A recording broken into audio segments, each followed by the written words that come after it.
Lors du barbecue organisé par la famille de ma femme, sa sœur a lancé une blague. Si tu disparaissais demain, personne ne le remarquerait. Tout le monde arrive sauf moi. J'ai levé mon hot dog comme pour porter un toast et j'ai dit. Défi relevé. Cette nuit-là même, j'ai fait mes valises, coupé tout contact et j'ai disparu. 1 an plus tard, ils ont enfin commencé à se rendre compte de mon absence. On pense connaître les gens, jusqu'au jour où l'on devient invisible dans sa propre maison. Ils n'ont pas remarqué quand j'ai arrêté de parler. Ni quand j'ai cessé de faire des efforts. Mais quand j'ai arrêté d'exister pour eux, là, tout a commencé à changer. Je m'appelle Martin. J'étais déjà au bord du gouffre, prêt à quitter mon mariage bien avant que tout ne s'effondre vraiment. Depuis un moment, je vivais une relation qui ressemblait plus à une lente disparition qu'à une vie partagée. Mais j'ai su qu'il était temps de partir pendant ce fameux barbecue, quand je suis devenu la cible d'une blague. Ce soir-là, une fois tout le monde parti et la maison plongée dans le silence, j'ai disparu. Ma femme, Julie, et moi, nous étions mariés depuis un peu plus de 8 ans.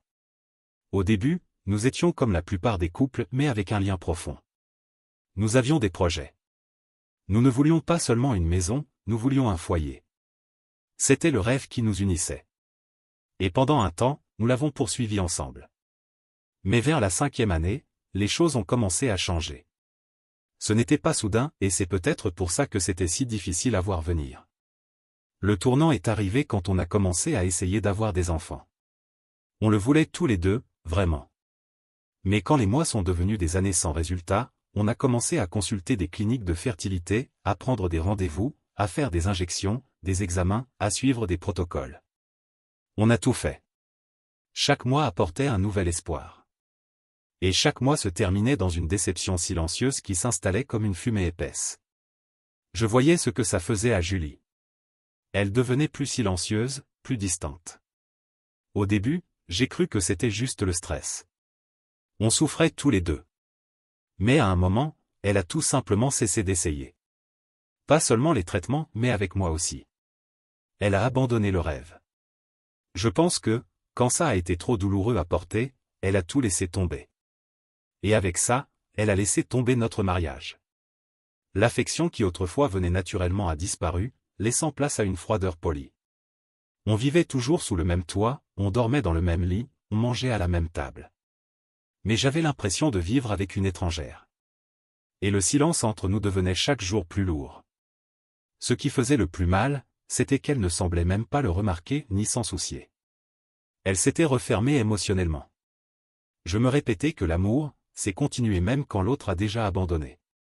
1 an et quelques mois avant que tout ne s'écroule entre Julie et moi, sa sœur a débarqué chez nous. Elle venait de vivre une rupture horrible avec son mari. Je parle de disputes violentes, de cris, d'accusations d'infidélité, même la police a dû intervenir plusieurs fois chez eux. C'était le chaos. Et logiquement, elle avait besoin de temps pour se reconstruire. Julie m'a demandé si sa sœur pouvait rester chez nous quelques jours, juste le temps de se remettre. Bien sûr, j'ai dit oui. C'était la bonne chose à faire. Elle avait 2 jeunes enfants qui n'avaient rien demandé à personne. Ils sont donc arrivés avec quelques valises, et soi-disant, l'intention de ne rester qu'une nuit. Mais ces quelques jours ont commencé à s'étirer. Je me suis dit qu'elle avait juste besoin d'un peu plus de temps pour tout régler. Mais ces semaines sont devenues 1 mois. Puis 2. Et quand j'ai réalisé, on entrait dans le 3e mois et elle était toujours chez nous. J'avais une autre famille entière sous mon toit et personne ne semblait trouver ça problématique, sauf moi. La sœur de ma femme était bruyante, sarcastique, toujours prête à lancer une remarque cinglante. Et les enfants, c'était le chaos incarné. Aucune discipline, aucun respect de l'espace, aucun contrôle. C'était comme vivre dans une garderie gérée par un clown ivre. Chaque jour était une épreuve. Je rentrais du travail épuisé, espérant un peu de calme, et je tombais sur une nouvelle pagaille. Les disputes sont devenues la norme. Il n'y avait plus de dialogue, seulement des conflits. Et le pire, c'est que Julie prenait toujours le parti de sa sœur. Toujours. Peu importait à quel point sa sœur se comportait mal, Julie trouvait toujours une excuse pour la défendre. Je lui faisais part de mes préoccupations calmement, mais elle me coupait aussitôt. Elle me sortait des phrases comme « C'est ma seule sœur » ou tu ne peux pas t'attendre à ce que je la mette à la rue juste parce qu'elle t'a contrarié. Pour elle, mon inconfort ne comptait pas. Il y a un moment qui m'a vraiment marqué. Sa sœur se moquait de moi, enchaînait les provocations. Et au lieu de la recadrer, Julie est entrée dans le jeu avec un sourire en coin et a dit : « Oh, arrête. Il est sensible. » Et les deux ont éclaté de rire. Je me suis senti humilié. C'est allé jusqu'à ce que je ne dorme même plus dans mon propre lit. Julie laissait sa sœur et les enfants dormir dans notre chambre, et moi, je devais me débrouiller, dormir où je pouvais. Maintenant, je sais que beaucoup de gens peuvent entendre tout ça et se demander : pourquoi tu n'es tout simplement pas parti ? Et, crois-moi, je me posais la même question. Mais ce n'était pas si simple. Je croyais qu'une grande partie de ce que Julie traversait venait de la douleur de ne pas pouvoir avoir d'enfant. Ça l'avait détruite. Et je pensais que si on parvenait à surmonter ça et à trouver un chemin ensemble, peut-être que l'amour qu'on avait autrefois pourrait revenir. C'est pour ça que je suis resté plus longtemps que je n'aurais dû, en croyant que notre mariage avait encore une chance. Mais, au fond, je commençais déjà à me rendre compte que j'étais fatigué. Un jour, j'en suis arrivé au point où l'amour, à lui seul, ne suffisait plus à me retenir dans une maison où je me sentais comme un étranger. Alors, j'ai pris un rendez-vous discret avec un avocat spécialisé en divorce. Je lui ai tout raconté, calmement. Quelques semaines plus tard, les papiers du divorce étaient prêts. Mais je n'arrivais tout simplement pas à les lui remettre. Ce n'était pas parce que je pensais qu'elle allait changer, mais parce qu'une partie de moi voulait encore qu'elle me regarde comme elle le faisait avant, ne serait-ce qu'une dernière fois. Malgré ça, pendant que j'attendais, la tension ne diminuait pas. Alors, j'ai commencé à établir une liste mentale de choses à faire, et je les ai cochées une à une. La première chose a été d'emballer discrètement quelques affaires essentielles, vêtements, documents, objets à valeur sentimentale, tout mis dans de vieux cartons de déménagement. J'y ai collé des étiquettes génériques, au cas où quelqu'un tomberait dessus. Ensuite, j'ai loué un petit box de stockage hors de la ville et j'ai payé en liquide. Un endroit où personne ne penserait jamais à chercher. J'ai transporté les cartons petit à petit là-bas. J'ai ouvert un nouveau compte bancaire avec une variation de mon nom. J'ai acheté un nouveau téléphone. J'ai même choisi une nouvelle ville, plus petite, plus tranquille. J'ai tout planifié dans les moindres détails, jusqu'à l'heure exacte de chaque étape. Si mon mariage devait se terminer, j'étais prêt à disparaître comme un fantôme. Mais je n'avais pas encore appuyé sur la gâchette. Parce que, malgré tout, je l'aimais encore. Au fond, sous toute cette douleur et cette fatigue, je restais accroché à la femme que j'avais épousée. Un samedi, je suis sorti quelques heures pour m'aérer l'esprit. Quand je suis rentré à la maison, il y avait plus de voitures que d'habitude dans la rue. Des rires venaient du jardin. J'ai entendu des enfants crier et courir avant même d'ouvrir la porte. Je suis entré et j'ai suivi les sons. Le jardin était plein de vie. Des enfants couraient avec des petites briques de jus à la main. Quelqu'un retournait des hamburgers sur le grill. La musique était douce, mais constante. Tout le monde parlait, riait, s'amusait. Il y avait des boissons sur la table du patio, des assiettes en carton empilées pleines de nourriture, le package complet. C'était un barbecue familial en bonne et due forme. Le seul problème ? Je n'avais aucune idée que ça allait avoir lieu. Je suis resté figé à la porte pendant quelques secondes, juste à observer. C'était comme entrer dans la fête de quelqu'un d'autre, chez soi. J'ai gardé une expression neutre. J'ai vu ma femme, Julie, rire avec ses parents près de la table. Avant que je dise quoi que ce soit, une de ses tantes m'a vu et m'a fait signe. « Martin, viens m'aider avec ça une seconde. » J'ai hoché la tête et traversé le jardin. Je n'ai jamais eu de problème avec sa famille. En fait, je m'entendais mieux avec certains d'entre eux qu'avec Julie, ces derniers temps. Alors, j'ai forcé un sourire et je suis allé aider. Pendant que je tendais le plateau dont elle avait besoin, un autre membre de la famille s'est approché, curieux, et m'a demandé en souriant. « Et, t'étais où toute la journée ? On est là depuis des heures. Tu ne savais pas qu'on venait ? » Et c'est là que j'ai compris, on m'avait exclu. Je n'ai même pas eu le temps de répondre, que la sœur de Julie a traversé la conversation, d'une voix bien forte, en disant : « Tu sais quoi ? Si Martin disparaissait demain, je pense que personne ne le remarquerait. » Tout le monde a éclaté de rire. Et pour couronner le tout, Julie a ajouté : « Je n'avais même pas remarqué que tu n'étais pas là. » C'était peut-être une blague, mais pas pour moi. Alors, j'ai levé mon hot-dog comme une coupe de vin, j'ai forcé un demi-sourire et j'ai dit. Défi relevé. Personne n'a rien dit après ça. Certains m'ont même regardé en pensant que je plaisantais aussi. Mais ce n'était pas le cas. C'est là, à ce moment précis, que j'ai pris ma décision. J'en avais marre d'être invisible dans ma propre vie.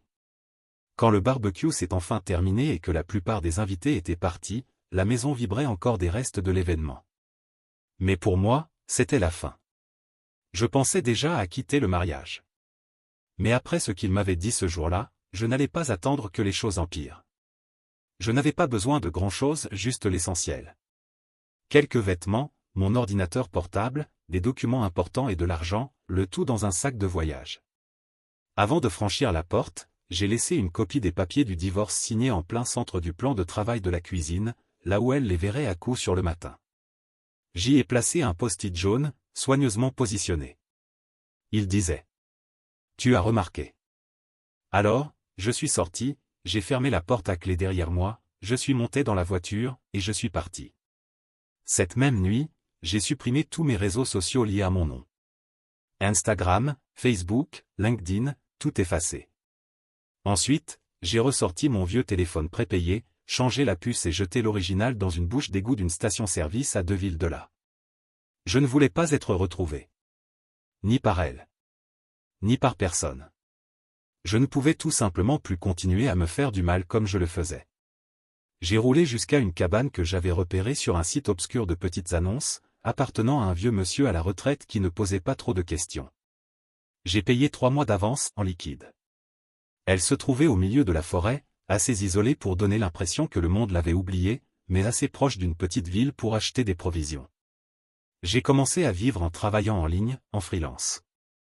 Je ne payais que le strict nécessaire, nourriture, électricité, et quelques besoins que je m'autorisais encore. Les jours ont commencé à se fondre les uns dans les autres. Sans horaire. Sans pression. Je me réveillais au son des oiseaux. Les semaines sont devenues des mois. Ma barbe a poussé. J'ai commencé à mieux manger, à dormir profondément, à penser plus clairement. Je ne me suis pas retourné. Je n'ai pas cherché à savoir ce que devenait Julie. Parce que, enfin, j'avais compris que je n'en avais pas besoin. Ce chapitre de ma vie était terminé. Et rien de bon ne ressort du fait de rouvrir une blessure juste pour voir si elle fait encore mal. 8 mois après mon départ, j'ai décidé de me connecter à une de mes anciennes boîtes mail, juste pour récupérer un vieux fichier perso dont j'avais fait une sauvegarde des années plus tôt. C'était un compte que je n'avais pas ouvert depuis avant ma disparition. Je ne m'attendais à rien. Mais dès que j'ai ouvert la boîte de réception, je suis resté figé. Il y avait des dizaines de mails. Tous de Julie. Au début, je ne savais pas quoi penser. Une partie de moi ne voulait même pas lire. J'ai hésité plusieurs fois avec le doigt au-dessus du bouton « Supprimer ». Mais au final, j'ai cliqué. Les premiers étaient remplis de colère. Elle exigeait de savoir où j'étais. Elle me traitait d'égoïste, de lâche, de sans cœur. Elle disait que je l'abandonnais, que je n'avais pas le droit de simplement disparaître. Elle jurait qu'elle me retrouverait et me traînerait au tribunal. Les mots étaient tranchants. Mais au fur et à mesure que je lisais les mails dans l'ordre chronologique, le ton changeait. Les mots devenaient plus doux. Il y avait encore des questions, mais plus de colère. Il semblait incertain, hésitant. Comme si elle commençait enfin à entendre sa propre voix dans le silence que j'avais laissé derrière moi. Les derniers mails m'ont touché autrement. Je me souviens d'un en particulier. Elle disait que la banque avait commencé à envoyer des avertissements, quelque chose à propos de paiement en retard. Que la saisie de la maison était imminente. Elle admettait travailler à 2 emplois maintenant, essayant de maintenir la maison debout. Elle disait qu'elle avait dû faire partir sa sœur et les enfants. Ils n'aidaient pas, avait-elle écrit, comme si elle comprenait enfin ce que j'essayais de lui faire comprendre depuis des années. Dans un des mails, elle avait écrit. Je comprends maintenant. Je comprends pourquoi tu étais si distant. J'aimerais ne pas avoir été aussi aveugle. Dans un autre. J'aimerais que tu reviennes. Pas parce que j'ai besoin d'aide, mais parce que tu me manques. Parce que j'ai enfin compris tout ce que tu as sacrifié pour essayer de faire fonctionner tout ça. Mais c'est le dernier qui m'a coupé le souffle. Elle écrivait. J'ai été stupide. Je t'ai sous-estimé. Je pensais que tu serais toujours là, peu importe combien je t'ignorais. Je n'ai toujours pas signé les papiers du divorce. J'espère encore qu'un jour, tu franchiras à nouveau cette porte. Je suis resté là, immobile, fixant l'écran. Et je ne vais pas mentir, j'ai ressenti quelque chose. Mon cœur s'est serré en lisant ces mots. Je connaissais ce côté d'elle. Le côté capable d'aimer profondément. Le côté qui, un jour, voulait construire un avenir avec moi. Et peut-être, juste peut-être, que c'était cette version d'elle qui parvenait enfin à briser le vacarme. Mais, parfois, l'amour ne suffit pas. J'ai passé des années dans ce mariage à me convaincre que l'amour guérirait tout. Que le temps réparerait. Mais maintenant, même en lisant ces mais, aussi émouvants soient-ils, je ne savais pas si je pouvais vraiment revenir à cette vie. À ce moment-là, cela faisait exactement 1 an que j'étais parti. 1 an entier hors des radars. J'avais coupé les ponts. J'avais respiré en paix pour la première fois depuis longtemps. Je ne descendais en ville que toutes les 2 semaines pour faire des courses. Et c'est lors d'un de ces jours-là que je suis entré dans un petit café que j'avais appris à aimer. Il était caché, à la périphérie de la ville. Je suis entré, j'ai commandé mon café habituel et j'attendais au comptoir quand j'ai entendu quelqu'un dire mon nom. La première fois, j'ai ignoré. Mais la deuxième fois, c'était plus clair, plus surpris, alors je me suis retourné. C'était Ryan, un ami commun du passé. Ses yeux se sont agrandis comme s'il venait de voir un fantôme et d'une certaine manière, c'était le cas. On a échangé quelques mots, une conversation banale. Je suis resté vague. Je n'ai rien révélé. Moins d'1 semaine plus tard, quelqu'un a frappé à la porte de la cabane. Je n'attendais personne. J'ai regardé à travers le rideau. Et elle était là. Julie. Pendant un instant, je suis resté immobile. J'ai ouvert la porte lentement, essayant de garder un visage neutre.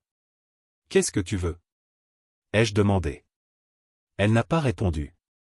Elle s'est simplement effondrée en larmes, répétant qu'elle était désolée, qu'elle n'aurait jamais imaginé que les choses iraient aussi loin, qu'elle aurait aimé écouter davantage, et comprendre plus tôt. Je l'ai laissée parler. Je ne l'ai pas interrompue. Quand elle a fini, nous sommes sortis ensemble. Je l'ai regardée droit dans les yeux et j'ai dit. Je vais revenir. Mais juste pour mettre un terme à tout ça comme il faut. Je signerai ce qu'il y a à signer. On clôture ça comme 2 adultes. Mais je ne peux plus être ton mari. Pas après tout ça. Pas après ce que ta sœur m'a fait vivre. Pas après que tu sois restée silencieuse et que tu aies laissé faire. Elle n'a pas protesté. Il n'y avait plus de combat dans son regard, juste un hochement de tête lent. Elle s'est essuyé le visage, a essayé de sourire, mais n'y est pas parvenue. Puis elle est partie.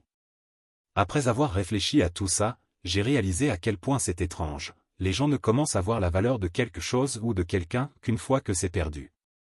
C'est l'une des leçons les plus dures que la vie enseigne. Et malheureusement, c'est une leçon que j'ai dû donner, et vivre moi-même.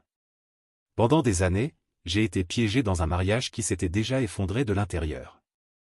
Mais personne ne te dit que l'amour, à lui seul, ne survit pas quand il n'y a qu'une seule personne qui essaie encore, pendant que l'autre est déjà parti émotionnellement depuis longtemps. J'ai supporté le manque de respect constant, les humiliations, le chaos causé par la sœur de Julie et ses enfants, tout ça parce qu'il y avait encore de l'amour. Mais je me suis éteint. Je suis devenu invisible dans ma propre maison. Et le plus fou ? C'est que ça n'a eu de sens pour elle que lorsque j'ai disparu. C'est à ce moment-là qu'elle a vu tout ce que j'avais essayé de lui montrer pendant des années. Et peut-être, que certaines personnes ne comprennent qu'en perdant ce qu'elles pensaient être acquis pour toujours. Si tu lis ceci maintenant et que tu te sens ignoré, dévalorisé, traité comme une présence acquise, réfléchis bien. N'attends pas d'être en morceaux pour prouver que tu étais entier. Et si tu es quelqu'un qui repousse ceux qui t'aiment, demande-toi, pourquoi faut-il perdre pour enfin reconnaître la valeur ? J'aimerais vraiment savoir ce que tu penses de tout ça. Laisse un commentaire, partage ton expérience. Si tu as déjà vécu quelque chose de similaire, ou même si ce n'est pas le cas, dis-moi ce que ça t'a fait ressentir. Et si tu connais quelqu'un qui a besoin d'entendre cette histoire aujourd'hui, envoie-la lui. Tu ne sais jamais qui se tient là, silencieux, les valises prêtes, attendant juste une raison de disparaître. Merci d'être là. Commentaire Monsieur Reddit. Cette histoire m'a profondément touché, car elle nous rappelle à quel point il est facile de négliger ceux qui nous aiment vraiment jusqu'à ce qu'il soit trop tard. Trop de relations s'effondrent non pas à cause d'un manque d'amour, mais d'un manque d'attention, de respect ou de réciprocité. J'espère que ce témoignage vous pousse à réfléchir, à qui devons-nous plus d'écoute, plus de gratitude, plus de présence? N'oubliez pas, parfois, il suffit d'un silence de trop, pour tout perdre. Si vous avez aimé l'histoire, n'oubliez pas de liker, commenter et vous abonner pour plus d'histoires comme celle-ci. À la prochaine!